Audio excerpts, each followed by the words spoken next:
a camera, not a mirror. Yeah, but it's good. Hello again, everyone. Welcome to the Main Street Minute. I'm David. I'm Claire. Nice to see you all. Today we want to talk about now that you've found your home. You know, you've gone through the process, you've selected your loan officer, and you've gone out with your real estate agent, and you have found the home that you want to put an offer on. And so that has a few steps that you must... Now what do you do? Now what you do. Yes. Exactly. What do you Okay. do now? So one of the things that you need to do, now that you've found the home, you're going to make an offer on the property, and your real estate agent is going to help you negotiate that. So what happens and how do you make an offer? So we're going to go to that point. Okay. Sure. Okay. So we're going to write up a purchase and sales agreement. Uh-huh. That's what we're going to do. And your realtor is going to help you do that, help you negotiate. And that's the easy part. So we're going to put that offer in. You're going to get your pre-qual letter from your loan officer. Well, that should happen already before you made the house, right? But do we put the address on it anymore? Do we do that?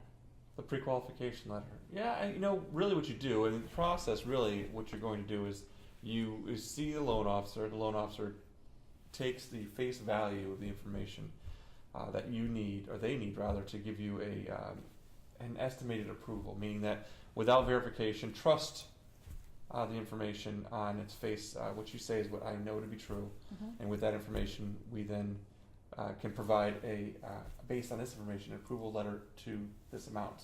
It's not an actual approval letter, it's a pre-approval letter, meaning that providing all of these things hold true, then you can buy here. And then now that you've made an offer, the contract comes back, the purchase and sales agreement, say the seller agrees to your offer, and now you have to start the underwriting process. So now as a potential buyer, you want to bring to your loan officer with the contract your income documentation, your asset documentation, the purchase and sales agreement, and then the process begins. The actual vetting of all the information that you provided, or all the things that you've stated, go in for an official review. And that with this purchase and sales agreement, you have the agreement between the seller and the buyer of how long it's going to take. So you're the seller and you say, listen, hey, we'll take this offer, but you need to show us proof that you're going to get approved by this date. It's called a contingency date. This contract is contingent upon a review to say that you're credit worthy to buy this house. Correct. So you make the contract, you put in the earnest money deposit, say, listen, I'm the buyer, I want to buy your house, here's $5,000 towards my goodwill deposit, if you will, what they call earnest money, right? Correct. You make the deposit, the contract is agreed upon, and the seller says, great, let's go ahead and hold that money. You go back to your loan officer and find out whether you can actually buy the house. And they have a specified period of time to go through that the first blush, if you will, of underwriting. The underwriter will go through, they will take a look at all the documentation, and they will then give you a conditional approval. And that is your commitment. But let me stop you. But you can get pre-approved before you even go buy a house. You can just put the address.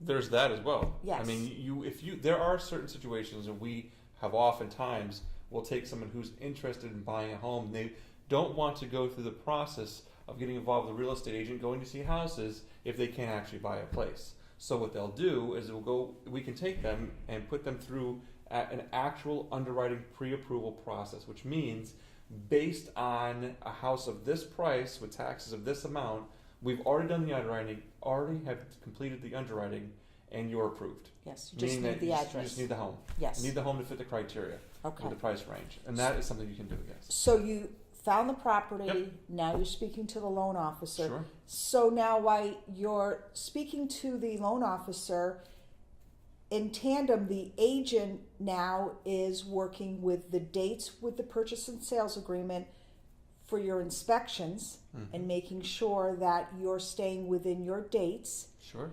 And the loan officer is making sure that you're bringing your paperwork in and staying within your dates. Right. The loan officer team, you'll have your loan officer, you'll have the processor, you'll have people that are going to be calling you, asking you for documentation. They're going to be calling your employer for verification of employment. They're calling your banks for verification of deposits.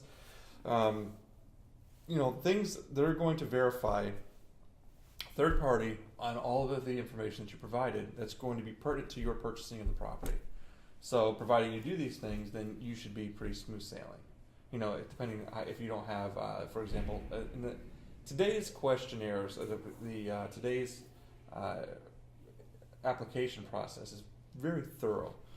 So when you go through the questions, they ask the questions: do you have withholdings? Do you have child support, alimony? Do you have, delinquent taxes, or have you co-signed or guaranteed a note or some other debt for someone?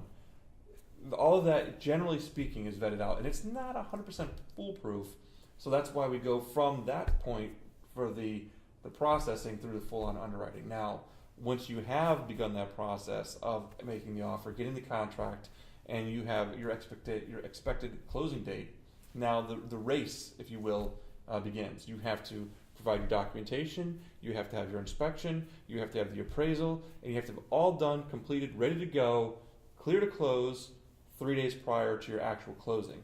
And that's where you have to coordinate the team, if you will. You need to select your attorney. It's going to do the title work. They're going to get your title insurance. They're going to set up the escrow for your closing. It's going to transfer the money from the lender to the seller. They're going to then help you sign the mortgage, sign the note, record the information downtown at the closing or after the closing. You have your insurance agent who's going to provide you insurance that's going to cover the property of the house. They're going to have your mortgagee clause to make sure that if something goes wrong with the property, that the person who holds the mortgage is going to be paid the debts that they're owed should something go wrong. So there's a work in progress that you have to do. And it sounds very overwhelming, because it sounds overwhelming to me, and I do it day in and day out. Okay. So people need to realize that that's why you need to have a realtor and a loan officer that works together as a team. Sure. Because they communicate very well together, and they have people that can get the job done. Or if you've run into a situation where you have someone who has special considerations, meaning that they maybe have other assets that they have to liquidate prior to them being able to purchase a home. The communication back and forth between your real estate agent and your loan officer are going to be able to take care of all the intricacies, the difficulties, and the wrinkles that could actually hem up the process and smooth that right out and allow your process to go as smooth as possible. Because every situation is unique. Every person has a different situation. And because of that, you need to make sure that your professionals have the capacity to speak to each other in a timely manner, so you don't have these unnecessary delays. Sure. Yeah. So I think that's really important, because I think it's overwhelming. Because when I hear you explain it, my diatribe of what? Yes. So I'm sure when people are listening to this, they're saying, "Oh dear God, it's overwhelming." It really isn't when somebody does it day in and day out. Right. And it's our job to make sure that everything runs smoothly.